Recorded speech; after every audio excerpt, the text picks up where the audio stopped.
Assalamualaikum warahmatullahi wabarakatuh. Shalom, Om Swastiastu, Namo Buddhaya, salam kebajikan bagi kita semuanya. Selamat datang para pendengar podcast Nusantara Lestari. Pada episode kali ini kita akan membahas topik yang memiliki relevansi besar terhadap keberlanjutan lingkungan hidup di Indonesia, yaitu kebijakan pemerintah dalam upaya perlindungan satwa yang terancam punah. Indonesia dikenal sebagai salah satu negara dengan keanekaragaman hayati tertinggi di dunia. Namun, di balik kekayaan tersebut, tidak sedikit spesies yang kita berada dalam ancaman serius akibat degradasi habitat, eksploitasi berlebihan, dan lemahnya penegakan hukum. Untuk memperdalam pembahasan ini, telah hadir 3 narasumber yang memiliki kompetensi di bidangnya masing-masing. Ada Kak Fatimah, sebagai akademisi sekaligus pakar konservasi satwa liar, ada Kak Cinta, perwakilan dari Kementerian Lingkungan Hidup dan Kehutanan, ada Kak Mawar, sebagai aktivis lingkungan yang aktif dalam advokasi serta kerja lapangan terkait pelindungan satwa dan ekosistem. Halo semuanya. Halo semuanya. Halo semuanya. Nah, sebelum kita bahas terkait kebijakan, mungkin Kak Fatima sendiri bisa memberikan gambaran singkat seberapa serius ancaman kepunahan satwa di Indonesia saat ini nih, Kak? Baik, Dean, terima kasih atas kesempatannya. Berbicara mengenai ancaman kepunahan satwa di Indonesia sebetulnya sangat serius.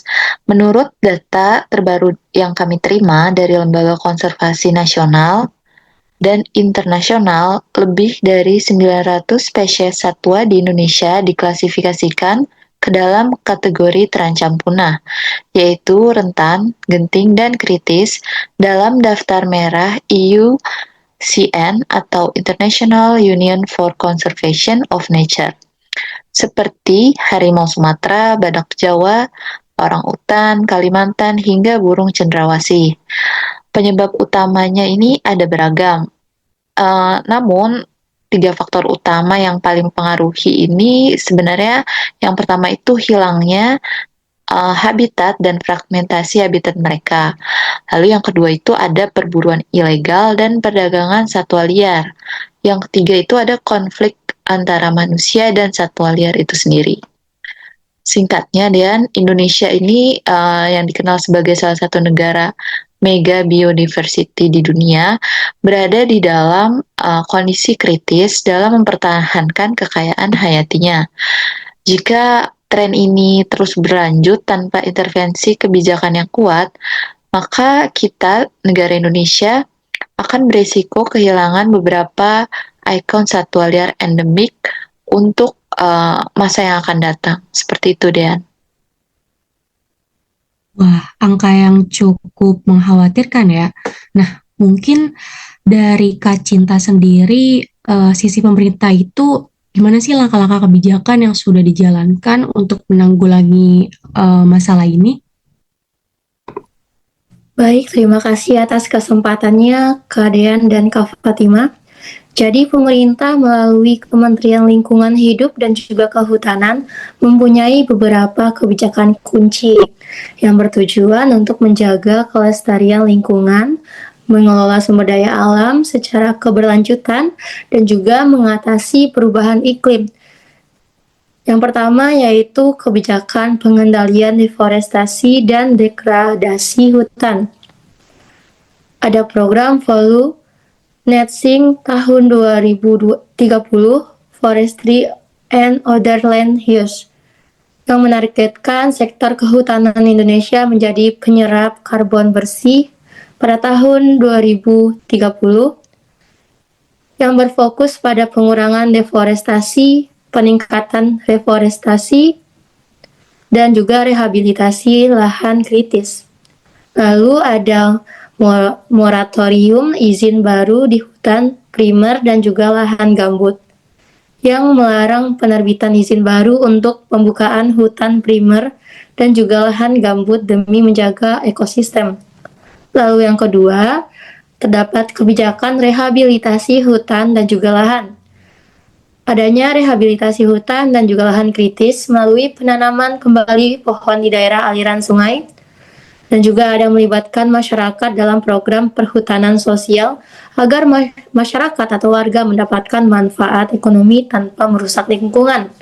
Lalu yang ketiga, kebijakan pengendalian perubahan iklim yang berupa implementasi nationally determined contribution dalam rangka Paris Agreement, pengembangan pasar karbon di Indonesia, dan juga program Proklim atau program kampung iklim untuk mendorong aksi iklim di tingkat lokal. Lalu yang keempat, kebijakan pengelolaan sampah dan juga limbah yang berupa implementasi kebijakan dan juga strategi nasional pengelolaan sampah rumah tangga dan juga sejenis sampah rumah tangga atau Cekstranas. Lalu ada target pengurangan sampah sebanyak 30% dan juga penanganan 70% pada tahun 2025. Terdapatnya kampanye Gerakan Indonesia Bersih dan juga Bebas Sampah.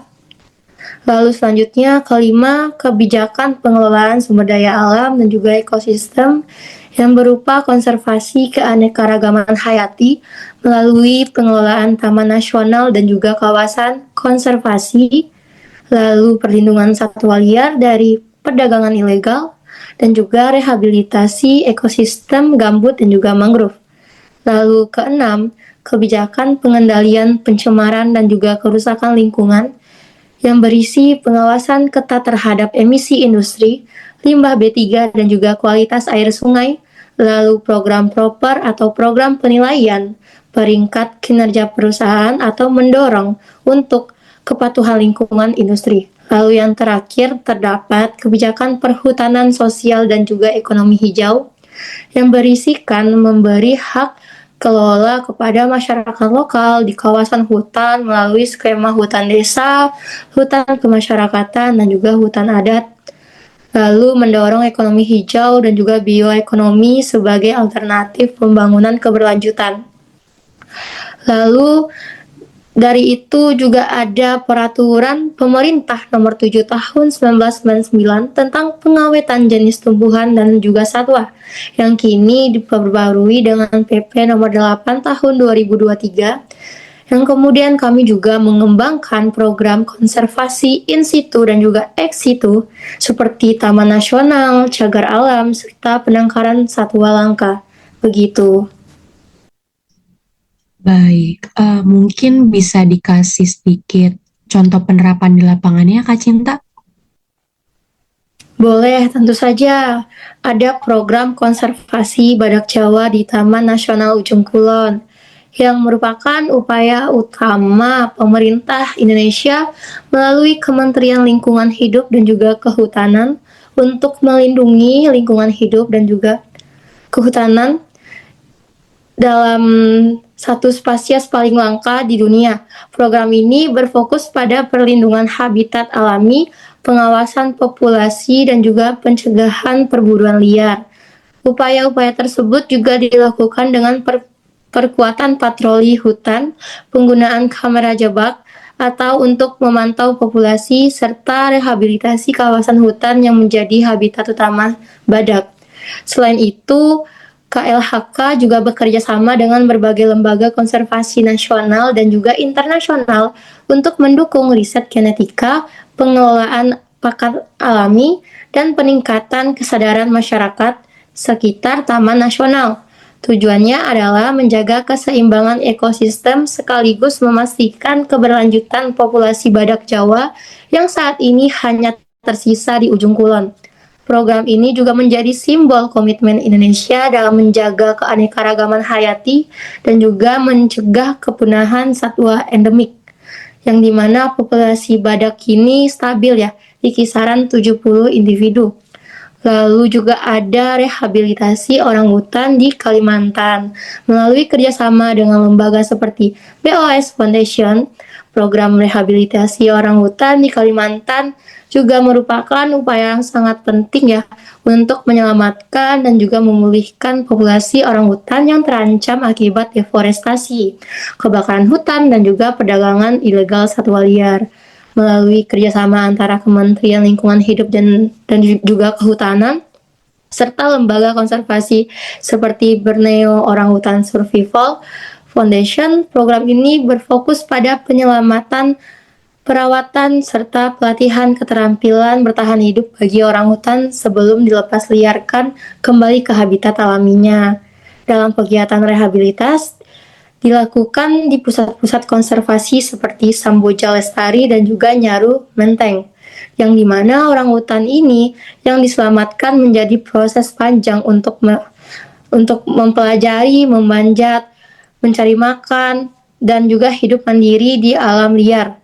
Program ini juga melibatkan masyarakat lokal dalam perlindungan habitat serta edukasi lingkungan yang berguna menciptakan keseimbangan antara kebutuhan manusia dan juga kelestarian satwa liar. Dengan upaya ini juga menjadi bagian penting dari komitmen Indonesia dalam menjaga keanekaragaman hayati dan juga mendorong pembangunan keberlanjutan di wilayah Kalimantan. Seperti itu, Dean. Wah, terima kasih untuk Kak Cinta dan Kak Fatima atas penjelasannya. Mungkin untuk yang ini kita akan bergeser sedikit kepada Kak Mawar terkait tantangan dan kasus yang nyata. Nah, Kak Mawar sendiri kan sering sekali nih turun langsung di lapangan. Tentunya pasti tahu betul bagaimana tantangan di tingkat lokal. Untuk Kak Mawar mungkin dipersilahkan. Oke, baik, terima kasih Dean. Betul Dean, tantangan terbesarnya adalah perburuan liar dan perdagangan satwa online. Pola perdagangnya itu yang licin sekali, selalu beradaptasi begitu media sosial atau e-commerce besar mulai memperketat aturan. Para pedagang ini langsung pindah ke platform yang lebih tersembunyi, seperti grup tertutup di Telegram atau aplikasi chatting yang tertranskripsi. Dan tantangan kedua ini yang krusial di lapangan adalah koordinasi dan kesadaran hukum masyarakat lokal. Seringkali penduduk setempat yang terlibat dalam pemburuan liar itu karena faktor ekonomi, bukan murni dari niat jahatnya mereka. Mereka menjadi perantara atau pemburu upahan dari para bandar besar. Contohnya seperti kasus perdagangan burung kakatua jambul kuning dari Maluku yang sempat viral itu dan ditemukan diseludupkan di dalam botol plastik. Meskipun pelaku sudah ditangkap, tapi pola perdagangannya masih terus beradaptasi. Intinya Dean, di tingkat lokal kita berhadapan dengan 3 musuh utama. Adaptasi yang cepat jaringan perdagangan, faktor ekonomi yang mendorong perburuan, dan keterbatasan sumber daya, personel, dan teknologi untuk penegakan hukum yang komprehensif.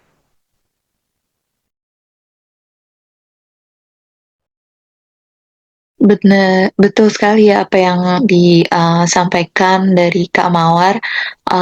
Saya rasa itu contoh yang cukup bagus, yang dimana sebenarnya meskipun sudah ada dasar hukum yang kuat seperti adanya Undang-Undang Nomor 5 Tahun 1990 tentang konservasi sumber daya alam hayati dan ekosistemnya, akan tetapi pada kenyataannya implementasi di lapangan itu masih menghadapi banyak kendala, misalnya keterbatasan sumber daya manusia dan anggaran untuk patroli konservasi, membuat pengawasan terhadap kawasan hutan dan habitat satwa seringnya tidak optimal.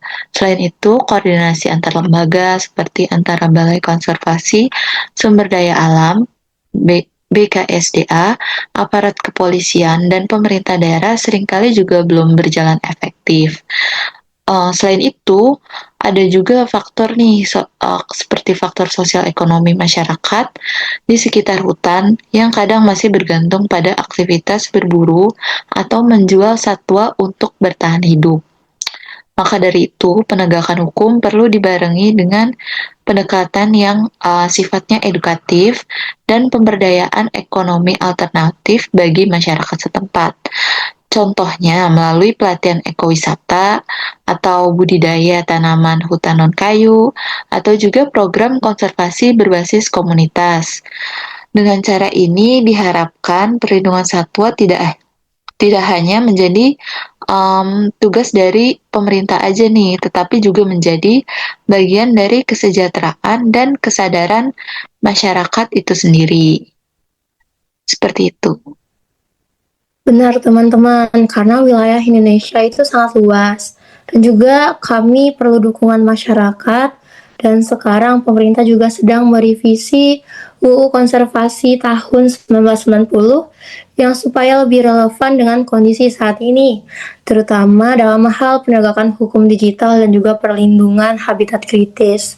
Penegakan hukum digital itu pun dalam bidang lingkungan hidup dan juga kehutanan dilakukan oleh Kementerian Lingkungan Hidup dan juga Kehutanan untuk meningkatkan efektivitas pengawasan terhadap pelanggaran lingkungan melalui penggunaan teknologi seperti sistem informasi penegakan hukum dan juga pemantauan berbasis satelit. KLHK dapat mendeteksi aktivitas legal seperti pembalakan liar, pembakaran hutan, dan juga perambahan kawasan konservasi secara lebih cepat dan juga akurat.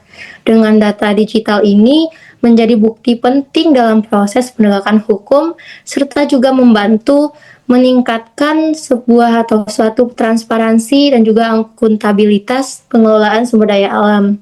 Dengan itu juga perlindungan habitat kritis difokuskan pada pengawasan atau kawasan yang menjadi tempat hidup spesies langka dan juga memiliki fungsi ekologis yang sangat penting teman-teman seperti hutan hujan tropis, ekosistem mangrove, dan juga lahan gambut. KLHK bersama berbagai lembaga konservasi nasional dan juga internasional, kami juga melakukan upaya pemetaan, restorasi, serta penetapan kawasan lindung untuk mencegah degradasi lebih lanjut. Pendekatan ini juga tidak hanya melindungi keanekaragaman hayati, akan tetapi juga mendukung mitigasi perubahan iklim dan juga menjaga keseimbangan ekosistem secara keberlanjutan. Begitu teman-teman. Wah, cukup menarik sekali ya. Mungkin kalau misalkan kita bicara ke depan, eh, apa yang bisa kita lakukan dilakukan masyarakat untuk ikut andil melindungi satwa-satwa tersebut? Mungkin menurut dari Kak Mawar atau Kak Fatima dan Kak Cinta. Oke, sebetulnya banyak cara yang sederhana, Den. Tentunya kita jangan beli satwa liar atau dukung produk ramah lingkungan dan ikut kampanye edukasi. Kalau misalkan ada yang lihat perdagangan satwa di media sosial, segera laporkan lewat cyber pungli satwa atau BKSDA setempat. Selain itu, ada satu peran krusial yang sering terlupakan, menjadi mata dan telinga kami di lapangan, yang tentunya masyarakat yang tinggal di daerah kawasan konservasi atau hutan memiliki pengetahuan lokal yang tak ternilai. Mereka bisa melaporkan aktivitas mencurigakan seperti keberadaan penangkap liar, penebangan ilegal, atau orang asing yang keluar masuk hutan tanpa izin. Dukungan ekonomi alternatif jika misalkan kalian punya usaha atau yayasan bantu fasilitasi program ekonomi alternatif bagi masyarakat desa yang penyangga hutan, misalnya mendorong wisata alam berbasis konservasi, bukan berbasis eksploitasi. Ini akan mengurangi ketergantungan mereka pada hasil hutan ilegal atau menjadi kurir perburuan. Yang pada intinya gini, Dean, perlindungan satwa itu bukan hanya tugas pemerintah, tapi kolaborasi ekosistem yang melibatkan edukasi, pengawasan, dan penguatan ekonomi lokal yang berkelanjutan, dan semangat gotong royong di tingkat lokal inilah kunci untuk menghadapi adaptasi cepat para penjahat satwa. Mungkin dari saya itu aja. Kalau dari saya sendiri sebagai akademisi konservasi lingkungan dari sisi akademis, menurut saya perlu juga ya untuk dilakukan dorongan penelitian yang lebih dalam nih tentang konservasi dan ekologi agar masyarakat sendiri memiliki dasar ilmiah dalam mengambil suatu tindakan nyata.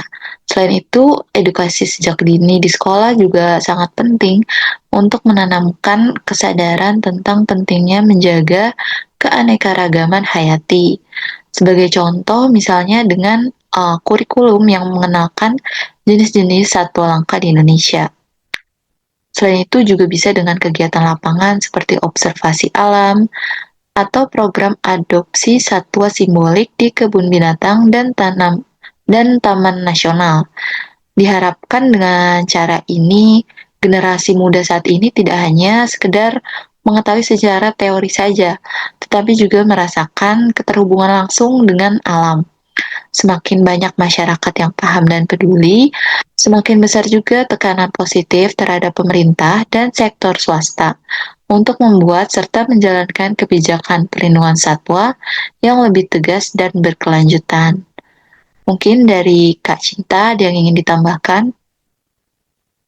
Baik, dari saya sendiri sebagai perwakilan dari Kementerian Lingkungan Hidup dan juga Kehutanan, kami mengajak masyarakat untuk berperan aktif dalam melindungi satwa liar dengan cara tidak membeli atau memelihara satwa yang dilindungi, melaporkan aktivitas perburuan atau perdagangan ilegal, serta menjaga kelestarian habitat alami di sekitar tempat tinggal. Masyarakat juga dapat ikut serta dalam kegiatan konservasi seperti penanaman pohon, kampanye edukasi lingkungan, serta program adopsi satwa yang dikelola lembaga resmi. Dengan meningkatkan kesadaran dan juga kepedulian bersama, kita dapat memastikan bahwa keanekaragaman hayati Indonesia tetap terjaga dan untuk generasi yang akan mendatang. Seperti itu, teman-teman.